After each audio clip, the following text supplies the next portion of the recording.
ఈరోజు రాష్ట్ర నాయకులు శోభన్ గారు రైతు సంఘం నాయకులు ఈ ఆదిలాబాద్ జిల్లాలో ఉన్నటువంటి 3 ప్రాజెక్టులని పరిశీలన చేయడానికి రావడం జరిగింది.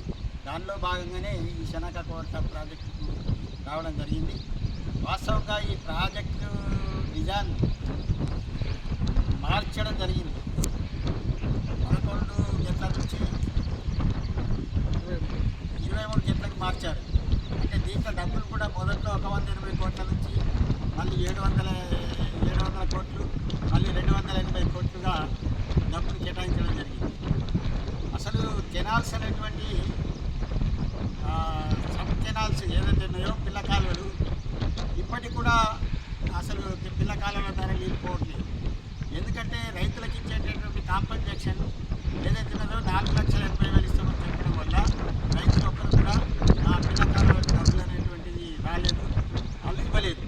అందుకని అసలు ఏదైతే ప్రాజెక్టు నిర్మాణం చేసిందో మహారాష్ట్రకు 3,000 ఎకరాలు, ఇక్కడ ఏదైతే 1,100-1,200 ఎకరాలు 12,000 ఎకరాలకు నీరు అందిస్తామని చెప్పడం జరిగింది. కానీ ఇప్పటి వరకు పూర్తి చేయకపోవడం అనేటువంటి శోచనీయం.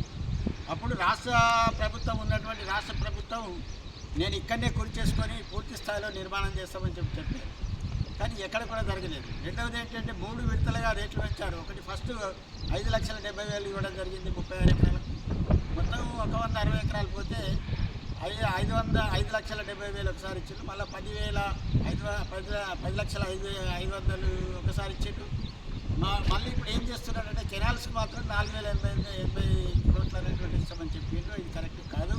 అందుకని వాస్తవంగా ఇంకా ఎప్పుడైతే మహారాష్ట్రకు 12 లక్షలు ఇచ్చిందో దాని ఆధారంగానే మన తెలంగాణ రైతులకు ఇవ్వకపోవడం అనేటువంటి శోచనీయం. అందుకని ఇప్పటికైనా ఆలోచన చేయాలా. మొదల రైతులకు ఏదైతే ఉన్నటువంటి మహారాష్ట్రకి ఇచ్చినటువంటి కాంపెన్సేషన్ ఏదైతే ఇవ్వాలో ఇప్పుడు పెరిగి ఇవ్వాలి. అదేవిధంగా రెండవది ఇప్పుడు నీళ్లు ఏదైతే పారుతుందని చెప్పిందో అసలు ఒక ఎకరానికి కూడా నీళ్ళు లేవు.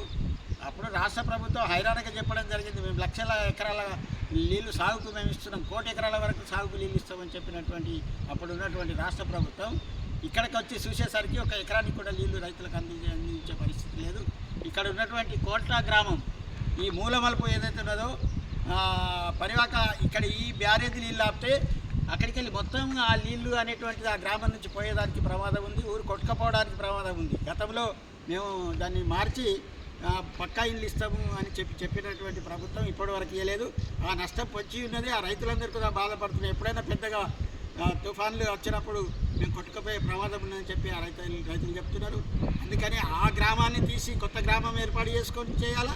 రెండవది ఇక్కడ ఉన్నటువంటి ఈ కరకట్టలు ఇక్కడ 1 కిలోమీటర్ ఈ కింది ప్రాంతంలో 1.5 మీటరు కరకట్ట నిర్మాణం చేయాలా.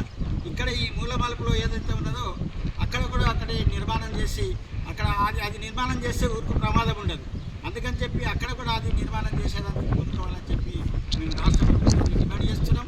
మీరు ఏదైతే ఇప్పుడు చెప్తున్నారు అనేక ప్రాజెక్టులు తిరుగుతున్నారు ఉత్తమ్ కుమార్ రెడ్డి ఇక్కడ కూడా వచ్చి ఇక్కడ రైతుల్ని పరిశీలన చేయాలనేటువంటిది మేము రాష్ట్ర ప్రభుత్వాన్ని డిమాండ్ చేయడం అనేటువంటిది